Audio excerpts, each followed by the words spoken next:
Primeiro lugar, educação. Bom dia, boa tarde, boa noite, dependendo de quando você estiver vendo esse vídeo. Segundo lugar, bem-vindo ao canal Preso na Língua. Eu sou Fernando Morato e estou tentando aqui franquear um pouco de acesso ao meu mundo da poesia, ao mundo que eu consegui montar com a minha prática, com a minha cultura, com a minha frequência a livros de poesia, com as minhas leituras, com os meus conhecimentos. E estou abrindo um caminho que é evidentemente um caminho muito pessoal, mas que pode ser dividido e ajudar a quem tenha vontade, quem tenha interesse, quem tenha disposição, a criar o seu próprio caminho dentro desse universo que é o universo da poesia. Hoje eu queria tocar um ponto que é bastante interessante. Muita gente me pergunta, e me perguntava durante aulas, o autor pensou mesmo tudo isso que você está lendo aqui? Não. Muitas vezes o autor não pensou. E essa é uma das grandezas da grande poesia. Ela não é 100% intencional. Ela é realmente fabricada, ela é feita, mas muitas vezes ela é também intuída. E enquanto intuição, ela pode revelar coisas que o próprio poeta não tinha tido condição de entender. Às vezes, ela pode revelar coisas à revelia do que o próprio poeta queria. E aqui há um exemplo maravilhoso, um exemplo lapidar de como isso funciona. Um poema do Olavo Bilac chamado O Brasil. Vamos olhar para a poesia? Olha pra poesia. Olha pra poesia. Olha pra poesia. Olha pra poesia. Olha pra Olha poesia. pra Olha Olha pra pra poesia. poesia. Olha pra poesia. Olha pra poesia. Olha para a poesia.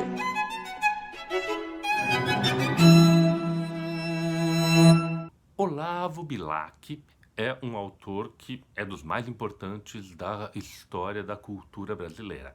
Ele nasceu em 1865, morreu em 1918 e quando morreu era uma unanimidade, era o príncipe dos poetas brasileiros, o homem mais importante no ambiente poético da época e foi a figura de maior destaque na virada do século XIX para o século XX nas letras brasileiras, só ombreada provavelmente pelo Machado de Assis. Mas Machado de Assis, apesar de escrever poesia, não tinha a mesma fama e a mesma penetração que o Olavo Bilac tinha enquanto poeta. Gente mais velha conhecia poemas de cor o tempo todo, era uma coisa impressionante. E um pouco dessa popularidade do Olavo Bilac vem dos princípios do movimento do qual ele foi o grande líder na literatura de língua portuguesa, que é o parnasianismo. O parnasianismo, com a ideia de se opor aos românticos e não querer mais uma poesia 100% inspirada, mas sim uma poesia trabalhada, uma poesia pensada, uma poesia lapidada, criou uma série de normas bastante objetivas que podiam ser ensinadas. E esse é um ponto fundamental. A popularidade do parnasianismo, apesar de muitas vezes poemas serem complicados, serem difíceis de entender, ela se dava porque, diferente do romantismo, o estudo, o ensino franqueavam acesso a esse tipo de escrita. Quando a base da poesia é a inspiração, é o toque da musa, não tem alternativa. O poeta vai ser aquele que for eleito pela própria musa. É uma coisa de talento, é uma coisa de eleição. Ao passo que quando o critério de poesia é materialmente objetivo, aí é o estudo. Então, mesmo que muitos poemas parnasianos não sejam os mais agradáveis ou os mais envolventes, eles são pelo menos acessíveis de serem feitos para uma grande massa de escritores, uma grande massa de leitores. E no meio desses poemas todos, tem um muito interessante que é ambíguo e que realmente revela mais do que o próprio Olavo Bilac gostaria que ele tivesse revelado. Vamos olhar para o Brasil. Para. Uma terra nova ao teu olhar fulgura. Detente. Aqui, de encontro a verdejantes plagas, em carícias se muda a inclemência das vagas. Este é o reino da luz, do amor e da fartura. Treme-te a voz afeita às blasfêmias e às pragas, ó nauta. Olha, de pé, virgem morena e pura, que aos teus beijos entrega em plena formosura os seios que ardendo em desejo afagas. Beija, o sol tropical deu-lhe à pele dourada o barulho do ninho, o perfume da rosa, a frescura do rio, o esplendor da alvorada. Beija, é a mais bela flor da natureza inteira, e farta-te de amor nessa carne cheirosa, ó desvirginador da terra brasileira.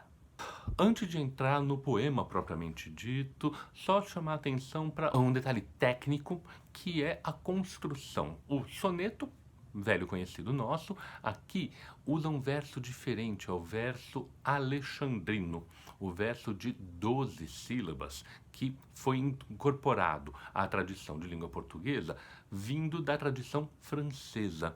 Olha o quarto verso da primeira estrofe, que é bastante exemplar. Este é o reino da luz, do amor e da fartura. Note, são 12 sílabas. Este é o reino da luz, do amor e da fartura.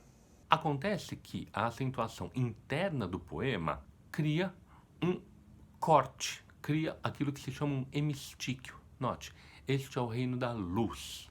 Aqui a gente tem um corte, aqui a gente tem uma pausa, e essa pausa cai exatamente na sexta sílaba do verso, o que acaba resultando em que o verso alexandrino é, na verdade, uma aglutinação de 2 versos de 6 sílabas. Muito bem, feito esse parênteses, vamos olhar para o texto. O eu lírico fala com um interlocutor, na verdade ele dá ordens para esse interlocutor: para, detente, beija. São ordens diretas, são ordens que vão, desde o princípio, na descrição, inserindo algum elemento de sensualidade, quando ele fala que as ondas aqui acariciam, são carícias, já tem uma sugestão de certo erotismo, que era bastante comum na poesia parnasiana, como era também comum na pintura academicista contemporânea da poesia parnasiana. Esse erotismo que tem a ver com uma materialidade, que tem a ver com uma visão extremamente objetiva e carnal e táctil do objeto que está sendo descrito aqui, ele escorre para a segunda estrofe, quando a voz lírica diz: olha, de pé, virgem, morena e pura, descreve como uma mulher, e uma mulher que se entrega aos beijos desse nauta. O nauta que no primeiro verso dessa segunda estrofe é descrito que ele está acostumado às pragas, às blasfêmias. É um homem bruto, é um homem rude, que agora encontra com uma mulher, ou pelo menos o que parece ser a figura de uma mulher, bastante sedutora e que entrega à sua bruteza os seus seios ardentes de desejos. Quem tem desejos aqui é, em princípio, de acordo com o poema, essa mulher que está nua diante dele. Apesar de que quem tem mais entusiasmo na descrição é o nauta. A terceira estrofe, o primeiro terceto, avança nessa mesma direção. Fala para beijá-la, fala da questão da pele dourada, faz uma série de metáforas do ninho, do rio e tudo mais, para, na quarta estrofe, arrematar essa imagem que estava sendo construída, dizendo: farta-te nessa carne cheirosa. E aí, o último verso, num poema parnasiano, é normalmente chamado a chave de ouro, porque é um verso que procura ter um impacto. E aqui o impacto é chamar esse nauta de ó desvirginador da terra brasileira. Aqui o que acontece? Há um equívoco intencional de sobrepor o que era aquela imagem da possível índia nua que estava na praia, oferecendo-se aos beijos desse nauta. Agora, a imagem, que era uma imagem erótica e que sugeria um encontro sexual, aqui ela foi metaforizada na própria terra, ó desvirginador da terra brasileira. Apesar de, nos versos anteriores, a figura feminina tá se abrindo a ele, a maneira como se descreve os beijos, as carícias e o avanço não indicam muito claramente uma relação que esteja em pé de igualdade. Aqui que eu disse que o Olavo Bilac pode estar se traindo. Ele, na ânsia de descrever uma cena sensual, está usando os modelos da sua época, que são extremamente machistas, extremamente sexistas, e sem querer, na verdade sem a intenção, ele acaba revelando mais do que ele gostaria de revelar, porque ao chamar esse nauta de desvirginador da terra brasileira, o que era para ser um verso entendido de forma positiva, agora se tornou, aos nossos olhos, que temos condições de reconhecer essa assimetria no relacionamento entre o navegador português e a suposta Índia brasileira, temos condições de ver isso, a gente reconhece a violência exercida dele sobre ela. E ao chamar de desvirginador da terra brasileira, o Olavo Bilac está, enfim, fazendo uma leitura, está fazendo uma descrição de como a ocupação da terra brasileira foi semelhante à dominação da mulher indígena pelo homem europeu, pelo homem embrutecido, acostumado às blasfêmias, à linguagem rude que chega nessa terra tropical, onde tudo parece que se oferece a ele, mas ele, na verdade, toma de maneira bastante carnal, bastante exagerada e bastante brutal. O que era para ser um poema com intenção de erotizar um pouco esse primeiro encontro, na verdade, sem querer, acaba revelando a violência e o que foi praticamente um estupro, não só da Índia, mas da terra brasileira como um todo.